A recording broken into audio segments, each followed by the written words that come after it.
Hello guys, welcome YouTube channel. आज की इस वीडियो में हम बात करने वाले हैं राजस्थान दिवस 30 मार्च को क्यों बनाया जाता है। ठीक है, तो राजस्थान दिवस है वो 30 मार्च को ही क्यों बनाया जाता है, तो हम विस्तार से समझेंगे। देखिए, सबसे पहले आप जानिए, भारत देश है, उसमें स्वतंत्रता के समय यहाँ पर देख सकते हैं 562 रियासतें थी। ठीक है, 562 लगभग। ठीक है, ये रियासतें थी और उस टाइम गृह मंत्री थे सरदार वल्लभ भाई पटेल। ठीक है, तो जो जिम्मेदारी थी, मतलब सबसे पहले ही जानिए, पहले जो भारत देश था वो मतलब रियासतों में बटा हुआ था, ठिकानों में, केंद्र शासित प्रदेशों में। ठीक है, उसके बाद ये राज्य बने, राजस्थान राज्य बना। ठीक है, तो राजस्थान राज्य कैसे बना, किस प्रकार से बना और राजस्थान दिवस 30 मार्च को क्यों बनाया जाता है, तो हम इस पर बात करने वाले हैं। ठीक है, तो ये मैंने आपको बता दिया। तो यहाँ पर एक ऑप्शन दिया गया था, मतलब स्वतंत्र था, तो यहाँ पर जो भारत की रियासत थी वो ठिकानों और देश, रियासतों और ठिकानों वाला देश था। ठीक है, और यहाँ पर स्वतंत्रता दी गई कि कोई भी रियासत पाकिस्तान में मिल सकती है और खुद भी से मतलब स्वतंत्र रह सकती है अपने आप में। और दूसरी बात ये थी कि वो भारत में भी सम्मिलित हो सकती है। तो इस प्रकार से यहाँ पर आगे हम बात करेंगे राजस्थान दिवस 30 मार्च को क्यों बनाया जाता है। ठीक है, तो ये हमारी बात हो गई यहाँ पर, मतलब बेसिक से मैंने आपको पीछे से बता दिया भारत में किस प्रकार से रियासत थे, ताकि थोड़ा सा समझ में आ जाए। ठीक है, तो यहाँ पर हम बात करने वाले हैं राजस्थान दिवस है वो 30 मार्च को ही क्यों मनाया जाता है। तो देखिए, राजस्थान का निर्माण कैसे हुआ, तो राजस्थान का निर्माण 7 चरणों में हुआ। कितने चरणों में हुआ? 7 चरणों में। तो पहले चरण में कुछ रियासतें शामिल की गई, कब? 16 मार्च 1948। ठीक है, उसके बाद ये इसका चरण का नाम था मत्स्य संघ। उसके बाद राजस्थान संघ, संयुक्त राज्य राजस्थान। चौथा चरण था वर्ध राजस्थान, संयुक्त राज्य वर्ध राजस्थान, संयुक्त राजस्थान और पुनर्गठित राजस्थान। तो इस प्रकार से ये 7 चरणों में राजस्थान का निर्माण हुआ। सबसे पहले जो संघ आया इसमें अलवर, भरतपुर और करौली ये रियासत थी। उसके बाद राजस्थान संघ में धौलपुर, बांसवाड़ा, बूंदी ये सम्मिलित हुए। ठीक है, तो ये कब हुआ? 25 मार्च 1948। झालावाड़, किशनगढ़, कोटा, प्रतापगढ़, शाहपुरा और टोंक ये सब इसमें शामिल हुए। उसके बाद संयुक्त राज्य राजस्थान उदयपुर राज्य संघ से जुड़ा, उदयपुर जुड़ा 18 अप्रैल 1948 को। उसके बाद चौथे चरण में वर्ध राजस्थान में बीकानेर, जयपुर, जैसलमेर, जोधपुर 30 मार्च 1939 को जुड़ा था।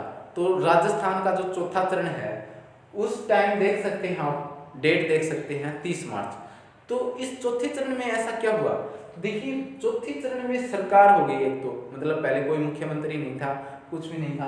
तो यहाँ पर पहला मुख्यमंत्री बना राजस्थान का उस टाइम, मतलब राजस्थान एक राज्य बनाना चाहते हैं तो इसमें एक सरकार होनी चाहिए, सीमा निश्चित होनी चाहिए। ठीक है, जो भौगोलिक सीमा वो निश्चित होनी चाहिए, राजधानी भी निश्चित होनी चाहिए। और राजस्थान राज्य के रूप में नींव पड़ी 30 मार्च 1939 को। तो उस टाइम देखिए क्या हुआ, यहाँ पर सरकार बनी श्री हीरा लाल शास्त्री, राजस्थान के पहले मुख्यमंत्री बने। ठीक है, राजस्थान के पहले मुख्यमंत्री बने। उसके बाद राजस्थान की सीमा निश्चित कर दी गई। ठीक है, सरकार आ गई हीरालाल शास्त्री की। उसके बाद राजधानी भी निश्चित कर दी जयपुर को। ठीक है, राजस्थान की राजधानी जयपुर बना दी गई, राजस्थान राज्य के रूप में नींव पड़ी। तो इस प्रकार से राजस्थान राज्य के रूप में नींव पड़ी थी, मतलब राजस्थान राज्य कहा गया क्योंकि राज्य तभी कहेंगे उसके अंदर सरकार हो, ठीक है, और सीमा निश्चित हो और राजधानी निश्चित हो। ठीक है, तो इस प्रकार से राजस्थान राज्य की नींव पड़ी। तो राज्य मान सकते हैं जिसके अंदर सरकार हो और सीमा निश्चित हो और राजधानी निश्चित हो। उससे पहले राजधानी क्या थी?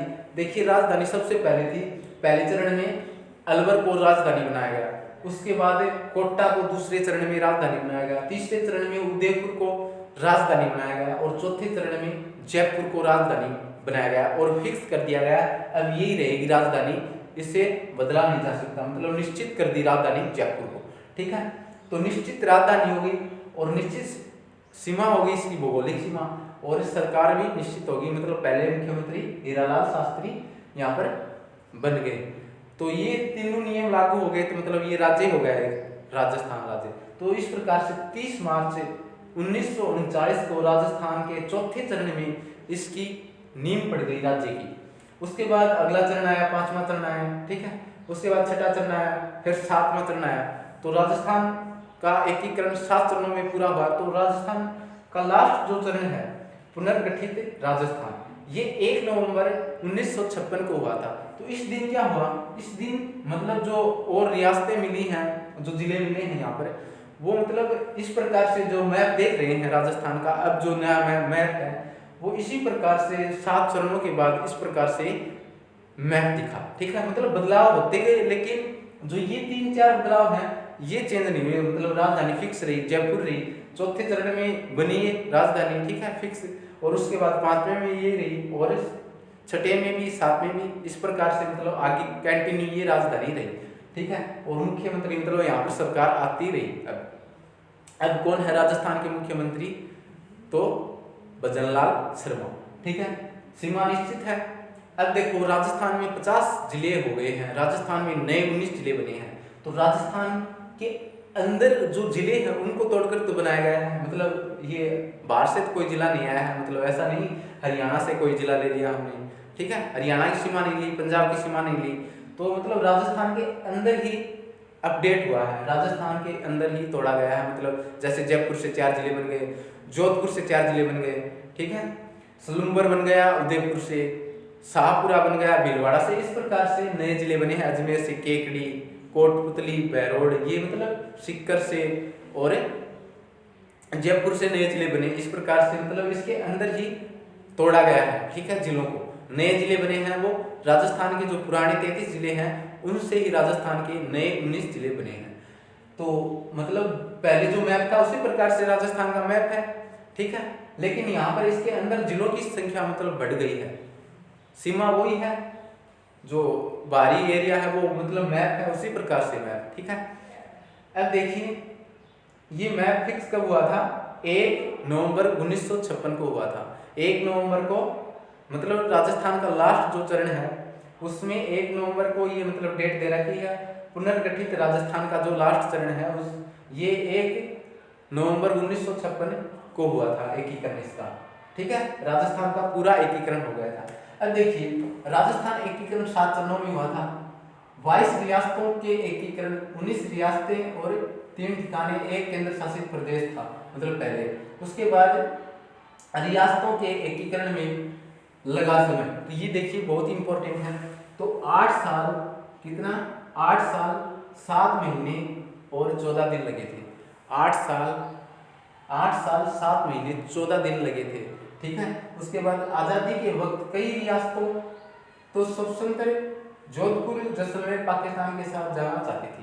अब देखो राजस्थान की जो रियासत थी वो स्वतंत्र हो गई थी, मतलब कोई भारत में, पाकिस्तान में मिल सकता है, और खुद की रियासत है वो स्वतंत्र रह सकती है। तो स्वतंत्र कर दिया तो क्या हुआ कि जैसलमेर और जोधपुर है, जोधपुर और जैसलमेर रियासत थी वो पाकिस्तान में मिलना चाहती है। लेकिन उस टाइम गृह मंत्री कौन थे, सरदार वल्लभ भाई पटेल। तो उनकी मेहरबानी से मतलब इनको पाकिस्तान में नहीं मिलने दिया, और भारत में नहीं, ये राजस्थान में ही रह गए, जैसलमेर और ये जोधपुर, ठीक है। तो ये भारत के अंदर ही रह गए और राजस्थान जिले के अंदर नहीं, राजस्थान राज्य के अंदर। तो इस प्रकार से राजस्थान दिवस 30 मार्च को मनाया जाता है। आपको समझ में आ गया होगा राजस्थान दिवस 30 मार्च को क्यों मनाया जाता है, क्योंकि 30 मार्च को राजस्थान का पहला मुख्यमंत्री हीरालाल शास्त्री बने, सीमा निश्चित हो गई थी राज्य की, ठीक है। तो राज्य की नींव डाल दी गई थी, राजधानी निश्चित हो गई थी जयपुर, और सरकार भी आ गई थी। तो सरकार और निश्चित सीमा होने के कारण और राजधानी निश्चित होने के कारण राजस्थान राज्य की सीमा मतलब नींव पड़ गई, ठीक है। तो नींव पड़ने के कारण 30 मार्च को राजस्थान दिवस मनाया जाता है, और स्थापना राजस्थान की 30 मार्च को हुई थी। तो गाइज आपको समझ में आ गया होगा। वीडियो कैसी लगी कमेंट करके जरूर बताएं। Thank you.